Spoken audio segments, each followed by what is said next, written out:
photographer. It can all be completely an overwhelming time for couples. We're joined now by Sara Kennedy, who runs the Irish Wedding Blog, and she has brought her list of tips and tricks on how to make, and most importantly, stick to the wedding budget. So you're very welcome to the show, Sara. Thank you very much for having me. Wedding budgets. I'd say when people get engaged, they just go, wee, party. Yeah. How many people do you think set a budget? Well, I'd say majority of people set a budget, but Right. How many of them keep to it? very little. I think there was some research where over 60% go over budget. Right. And that's over by at least 5,000. So it's significant, you know. I see. What are the things that people mostly underestimate the cost of? Probably the venue. Okay. So what they will probably do is they will think, oh yeah, it'll be about 7,000-8,000, but it's not. It's moved up over the years, so you're probably in more to the 10 to 12,000, Okay. depending on your numbers.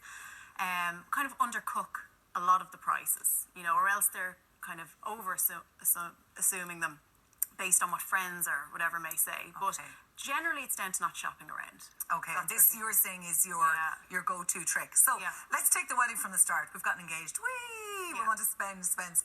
We need to set the budget. Are you saying at this stage we should be, you know, not like almost checking on our savings? Because people probably Yeah. spend more money than they have. Well, like if you think about the average price of a wedding is on average 26,000. It would take you roughly, you're looking at nearly 2.5 grand a month Yeah. to save that if you want to do it within a year. Yeah. Okay, so it's a lot of money. Like if you're paying for everything else, rent, the works, Yeah. it's unachievable. So generally what I see is people get really excited as soon as the ring goes on the finger. And it's like, what I always say is just chill. Yeah. Just for a few days, just calm down, do your homework, shop around and get the prices of everything so you understand, actually, can I afford this in the first place, or do I need to rethink about what my day is going to look like? Generally what people will do is they won't look at the overall cost of the wedding, they just go hell Dribs for and leather, drabs. Oh, and okay. just everything comes at them, and all of a sudden, oh my god, my wedding's going to be 35,000. And do you think, can we negotiate? Let's say we go to a hotel and they say, okay, you've X number. Let's say you've decided you're having 100 Yeah. people at the wedding, and they say it's going to be X amount for the meal. Can you negotiate that course with you the can. hotel? So what do you say?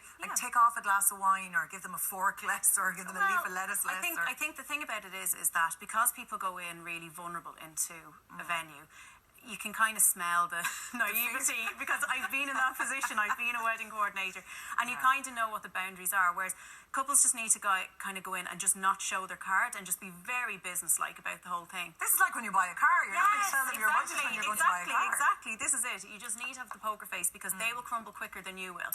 So if you can kind of just go in and just be like, can you do better? Yeah. Say nothing else, look them in the eye and wait for them to go, they'll start And giving let's you say it's a something. budget that's, you're thinking, okay, that's manageable. Then do you still keep the poker Yeah. face and say, right, where we want fireworks now, include that in the price? Yeah, like I think you have to be, it has to be within reason, but you can always get the likes of your, you know, some arrival reception pieces thrown in. So it's more about, Okay. it mightn't be now at this stage, you know, cutting the cost. It might be them adding more value into you, so Okay. adding more extras in.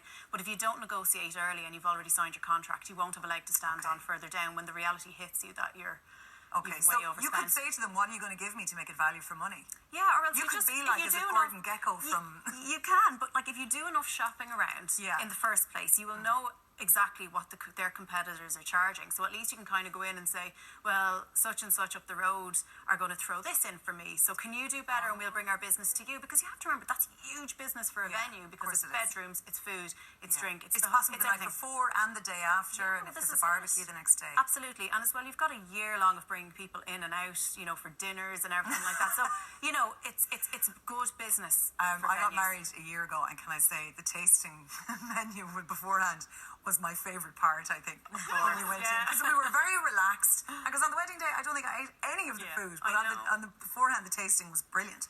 All-inclusive packages, would you recommend them, or is this just, again, part of the doing your research? Well, I think this is part of doing the research, as well as I would highly recommend them, because there's a huge saving, because venues have gone in to other wedding suppliers and have gone in to get economies of scale, to get prices down for you, and they're giving that straight to you. Okay. So it's really, really good. What about, you're saying that people can overspend by up to $5 grand. Yeah. And I often go to weddings and I see all the lovely props they have, and maybe they're all handmade. There could be hours and hours of work in there, No. or there could be hours and hours, or, you know, hundreds, maybe thousands of euros spent on Etsy or Amazon Yeah. or things like that. Guilty as charged. Is this where the Yeah. charges Yeah, really they start to mount? creep up, because all of a sudden, oh, I want, and you see, I tend to find that a lot of brides and grooms, they count their budget on their hand.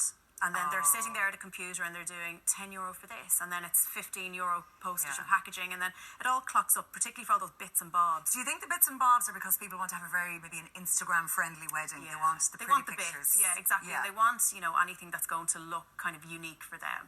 And what can we do that's unique and, maybe a bit cheaper, or also a bit less hard on the environment? I often think all this stuff coming in and then it gets binned, and what are we going to do? Well, do you know what? There's so many really good places to go and get, I suppose not recyclable, but there are loads of Facebook groups, Done Deal, the works, where you can go and get previous decor that's been used at another wedding, and you may just have to tweak it. But there's Facebook groups where there's brides saying, please take it off my hands, I don't want it in my house anymore. And there could be lanterns, there could be, there could be all That's sorts a brilliant of amazing idea. stuff. Yeah, I see it every day. Only that I was too lazy now, I would have done that.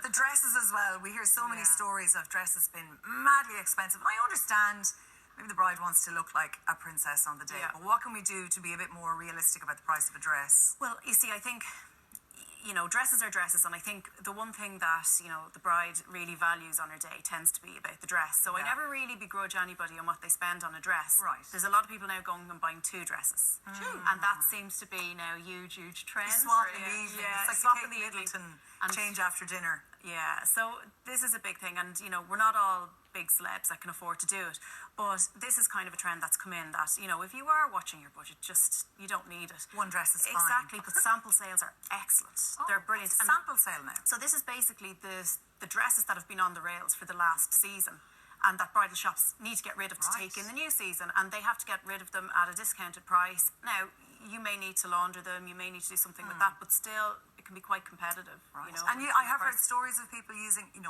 mothers or grandmothers or favourite aunties' dresses that they get to adjust and modernise a bit for themselves. Yeah, but that's where you can run into awful costs, because you don't realise when you go and you bring it in and you have to take it apart and rebuild a dress and restructure it. That's There's a huge me cost in that. Wow. Wedding fairs as well. What's the deal with wedding fairs? Are these a good place to go, or do we just get totally carried away? Well, it depends. You need to, again, have the business hat on. Don't get carried away. So, like, for example, the wedding and honeymoon shows in the RDS this weekend, which I'm going to be at. So if anybody will you be speaking down, there? I will be speaking there. Brilliant. I do school, loads of tips and tricks and everything. But every vendor that exhibits there comes with a discount. So it is a really good day to get a deal. Does that mean you end up making a snap decision then? Well, you see, generally they give you kind of a time, like a grace period, like within the week or within a month, or, it's valid for a certain amount of time, because I think a lot of vendors know that the decision-making process for a wedding it shouldn't be, you're at the counter at Tesco's and you're picking up a Snickers bar. It has to be something that has to be thought through, and few people are involved in the decision-making. So generally they're quite good. Now, there are, obviously great discounts if you book on the day, but if you know going in what you're looking for and you have your list made, brilliant, happy days. Well, I was going to ask you then, are there any really big mistakes that people time and time again fall into? I mean, you'd probably argue that not making a budget or counting up the cost on your fingers. What for you is the ultimate, lads, I can't believe you're still doing this? I think it's just, it's spending more than you actually have, and knowing you don't have it, and knowing you're going to get to the week before your wedding and not be able to pay for it, and then you're calling the bank looking for a loan last minute, and that's really the issue. You need to stop spending for the sake of spending and to keep up with the Joneses. Stick to what's in your pocket and do it right, you know? Yeah, and you know all about this because not only are you going to be at the RDS this weekend, you've written a book called The Ultimate Wedding Plan Guide, The Ultimate Wedding Planning Guide, available in shops, I'm sure, is it? It is indeed. Excellent. And you also run the wedding blog Go-To, and so you are literally the go-to person for the wedding. I'd like to think so. Are you married yourself? I am, 4 years. 4 years, 4 years, okay. and God love him, he's at home now minding the kids. Okay, go. Well, look, Merry you Christmas. can give him a little wave. It was lovely to have you on. Thank you. And keep an eye out for if you are going to the RDS this weekend to the wedding fair. Now it's time for a quick break, and when we come back, one woman can't